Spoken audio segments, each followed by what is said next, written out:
Yeah, Terry. One of the things that goes into that set of numbers about the amount of state and local taxes generated, local wages, and gross sales is also where the money is spent. If the money, when you go to spend $1 at a chain grocery store, very little of it is going to stay home. If you go and spend $1 at a local hardware store that is financed through a local bank and maybe sells some products that are manufactured locally, you see how it very quickly that dollar turns over and over and over and becomes hopefully $5, $6, $7 before it leaves the community. And that again is where that middle section of the food system comes in.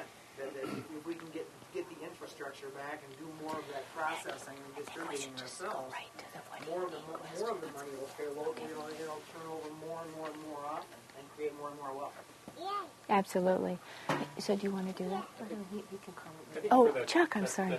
That sense of doing things for ourselves is something that comes up for me. It's I think of we've become such a consumer culture that we think in terms so often about how do we solve the problem as consumers, as opposed to maybe how might we have more control over our food as producers. I mean, I think you see a lot of yards that could be growing things. Maybe local is what you can walk or bike to. Then it kind of solves the problem about gas. I mean, I got panniers so I can haul more vegetables. I'm thinking of a trailer, for my bike. And you can keep a cow in your backyard. My Aunt Emma did it. Yeah. But the other piece of it for me about being a producer as opposed to a consumer, consumers, or if we're just consumers, we spend a lot of time maybe just watching TV and hanging out. If you're producing, you're actually working. I think you're actually doing something physically. So it solves another problem for me is getting physical exercise. So these issues are interrelated. Maybe we'd all be healthier if we weren't so passive. Yep. Just consumers. You probably know this, Chuck, but in the slow food movement, I think they talk about all of us being co-producers. So not just the farmers being the producers, but all of us who are eating being co-producers, with this idea that we get to partake together in food at whatever part of wherever on the spectrum that we sit, whether we're cooking it or buying it or growing it or selling it or transporting it or whatever we're doing. We're all co-producers. We're all involved in the production of good food, and that is such a wonderful approach to take to the food that we eat as eaters. Yeah. Well, so I think you should take on that next part. So we're going to shift gears for just a moment, for just a couple more minutes, before we retire to the best part of the program, which is the samples of some of our local food in the back. I called my husband when I got down here to let him know I got here okay. And he said, well, are you going to have time for dinner? And I said, I think you forgot the kind of job I have. When I go to meetings like this, there's always really great food. So Carolyn and I, in our conversations ahead of time, one of the things that as folks who are convening and catalyzing and connecting with folks and seeking out resources, one of my roles is to really be a pulse reader. So we're both interested in, and not just my vantage point as someone at the university, but also as someone that collaborates with organizations and folks like Caroline and like LSP. So as you think about this local foods movement, as people who are growers and eaters and teachers and trainers of that next generation, what do you need or want from your local foods movement? As you say, man, if this or this or this was like this, that would be great. Or if we could just change this, that would be great. Or here's a challenge or I run into or an opportunity I'd really like us to seize. What would your response to that question be? Any thoughts about that?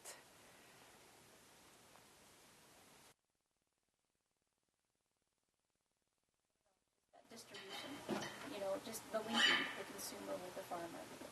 Just there's a piece, and it's what they talked about already. It says, I want it, but sometimes it's hard to find it. Yeah. Right in my immediate area. I go to the LaCrescent Co-op to do primarily most of my shopping, even though I live over here by Houston. Right. But there's tons of little farmers all around Houston area, but you just don't know who they are to connect with them. Mm-hmm. And then some of them that are larger that do CSAs, they'll do them in Rochester, or they go the other direction. So it's just a matter of finding ways to connect better. Okay. And I only know that because I made a brochure for the Healthy Community Partnerships a year ago for local food stuff, and I ended up going through online and the Minnesota Grown and like 6 different sources to piece together like a more comprehensive thing, because the Land Stewardship Project had some listing and another website had some listing that were different people. And so I thought, okay, I think I'm getting it, but just that it was so fragmented to find all of those groups from these different sites to try and create one campaign. Well, one of the things I'm hearing you say is not just that it should all be aggregated into one chunk that everybody can go to, but just that there's some kind of coherency and connectedness, that people have a sense of how all the parts fit together. And how to find it, that you don't Right. have to take more than a couple of steps in order to access Yep. it. Because it's just, if you have to take more than a couple of steps, it's more than a grocery store, but Right.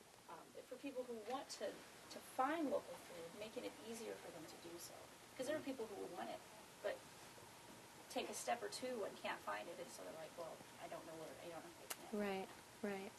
Yes. I like to see an opportunity for those people who like to cook and like to do those 7 stops after work, or not actually not have to work, and some sort of thing where you could get a local meal that's prepared that you can take home to your family. Right. Because for those of us who have soccer and 4 kids and a full-time job, and you're trying, it would be so nice instead of stopping at McDonald's or even someplace healthier, if you could just pick something up that was grown locally, and you just have to pop it in the oven or pour it out of a bag or whatever. And I know there's like dream dinners and different chains where you can go in and make your food and that sort of thing, and I just would like to see some of that come down this way.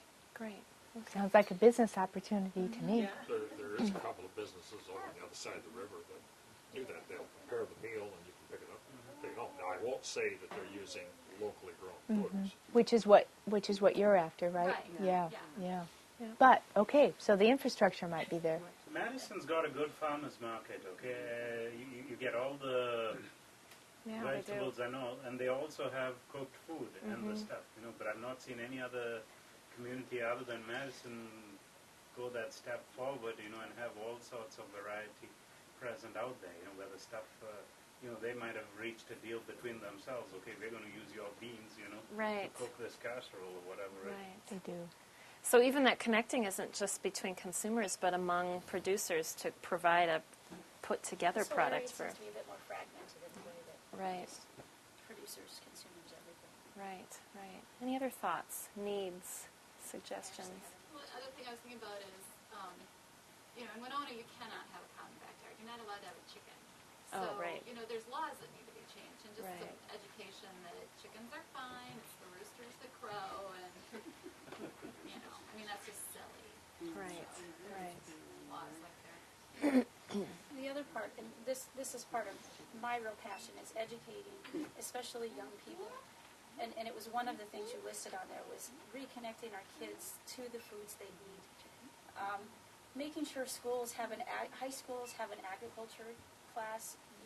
Where my son goes in Houston, he's only in his 1st grade, but the high school, and it's surrounded by agriculture. Houston, it's the base, and they don't have an agriculture class, not one, let alone a department or FFA, or whatever. It's really supporting and advocating that we keep our kids connected to the land and to the food that they eat, because they're so disconnected. Yeah. They don't know what they're eating, let alone how to cook it or do anything. And you mentioned that. That's something that's very important to me, because nothing's going to change until we get the kids to people begin realizing and becoming used to something that's different. Right. Recognizing that. Right. An example of that, we just recently organized some Cub Scouts, about 40 Cub Scouts and their leaders, to grow with Joe Reddy, if you know his land up here. And he grows pumpkins for all the kindergarten kids, but now the Cub Scouts are going to help him grow all the pumpkins and squash, and we're going to build in storytelling so they can talk to some of the old-time farmers and stuff. Great. Great. Any other needs or thoughts? Well, this is maybe not part of what you're doing, but they discontinued the Houston County Extension Right. office in Caledonia. Right. So, and we had the extension agent met with the Houston County librarians and told us and tried to train us on all of the resources in about an hour on the website. So when people would come here with questions that they normally went to her with, that we could direct them to the right place. So you're the new extension agent for Houston Apparently. County. Yeah. Although I got to tell you, that is a very confusing website to Yeah. navigate Yeah. at that time. You know, and I'm thinking it was about 4 years ago that that happened. And so things like that she used to do, like the pressure cooker or the pressure canner testing. I mean, where do people do that? And should they do